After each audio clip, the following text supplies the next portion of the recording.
I got so much motherfucking design on right now. Break it down, bring it back, make it clap. I got 3 old thoughts, new block, where that day. Bitches on my line, and you know they come straight. Hold up, what it not, 45, scope it cash like whoa. How you fucking with these hoes up? Halo semua, sebelumnya tadi saya sudah memperkenalkan diri.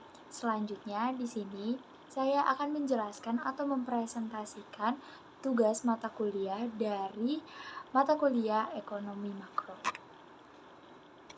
Dan untuk tema presentasi yang saya ambil adalah teori konsumsi. Nah, jadi yang pertama kita mulai dari latar belakang dulu.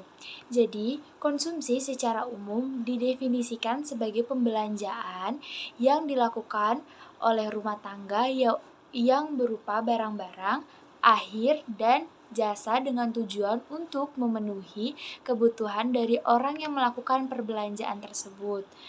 Barang dan jasa yang digunakan dalam proses produksi tidak termasuk konsumsi, karena barang dan jasa itu dalam proses produksi ini digunakan untuk memproduksi barang lain.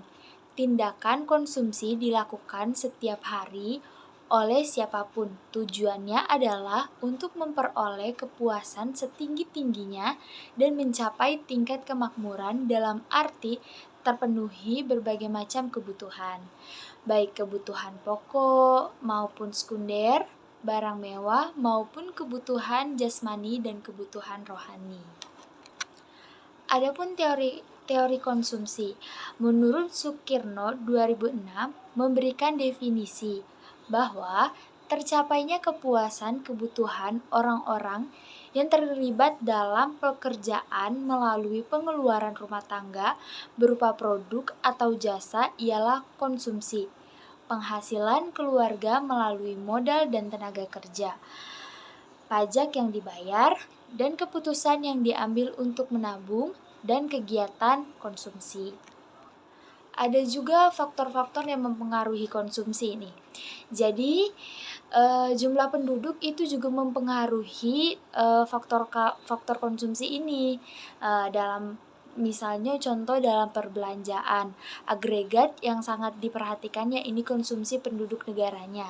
Tingkatan konsumsi bukan cuma bergantung pada pemasukan, namun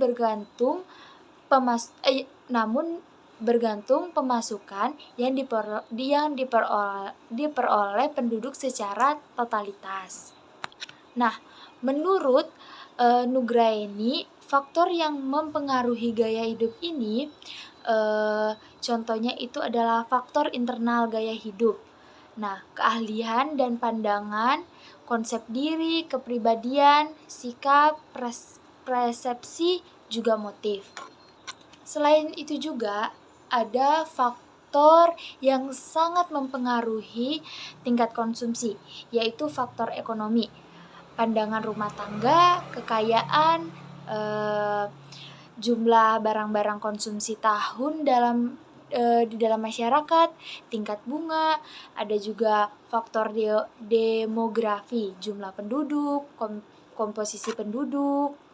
Bukan hanya itu, ada juga faktor non-ekonomi. Contohnya itu berbuahnya pola kebiasaan, makan, perubahan etika, dan perubahan tata nilai. Selanjutnya ada analisa pemecah masalah. Teori konsumsi itu ada beberapa teori sebagai berikut. Ada teori konsumsi siklus hidup. Teori siklus hidup merupakan teori yang dikembangkan oleh Francesco Modigliani, Albert Ando, dan Richard Bloomgard. Berpendapat bahwa kegiatan ekonomi adalah kegiatan seumur hidup yang mempengaruhi pola konsumsi rumah tangga tersebut. Nah, selain itu ada hal-hal yang mempengaruhi tingkat konsumsi.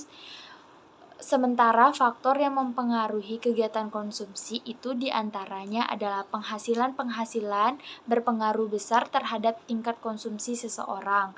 Semakin besar penghasilan seseorang, maka orang tersebut akan mengkonsumsi lebih banyak barang atau jasa.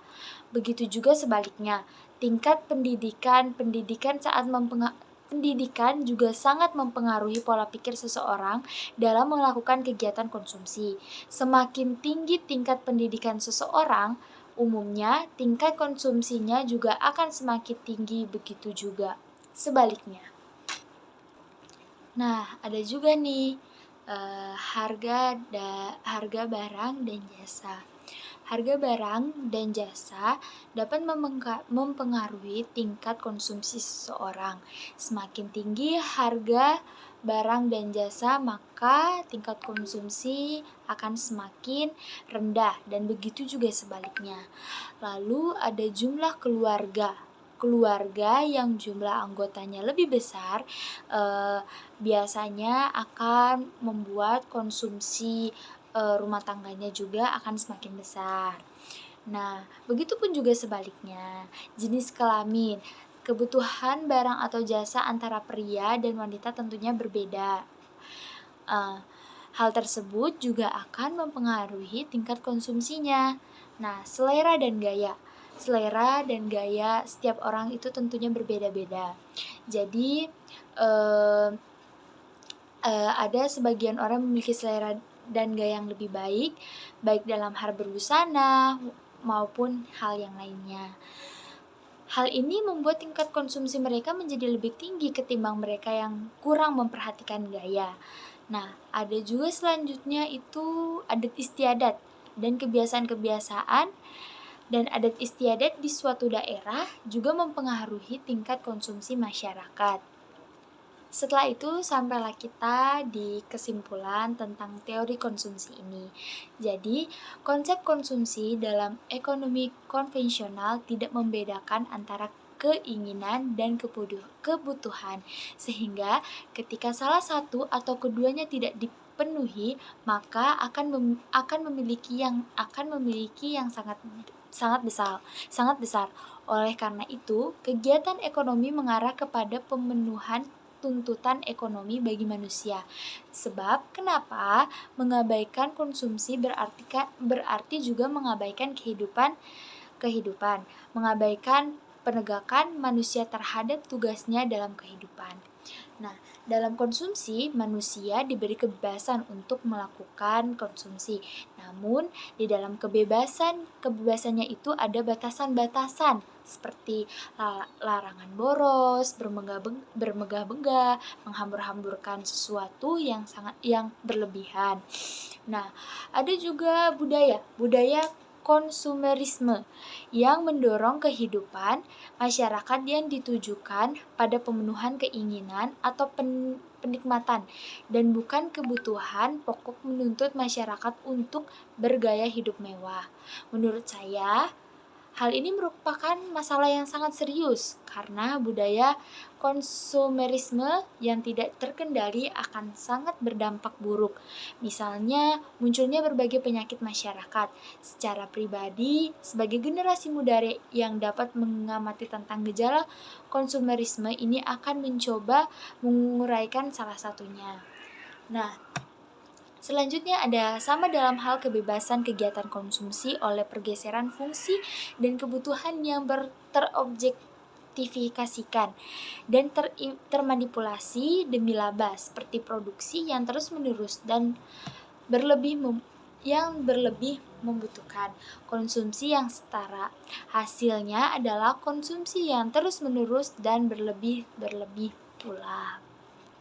Nah, teman-teman, jadi itu adalah paparan presentasi yang boleh aku bagikan kepada teman-teman tentang teori konsumsi. Terima kasih sudah menonton dari awal sampai akhir. Mohon maaf bila ada beberapa kata atau kalimat yang tipe-tipe sedikit. Sekian dari saya, salam mahasiswa.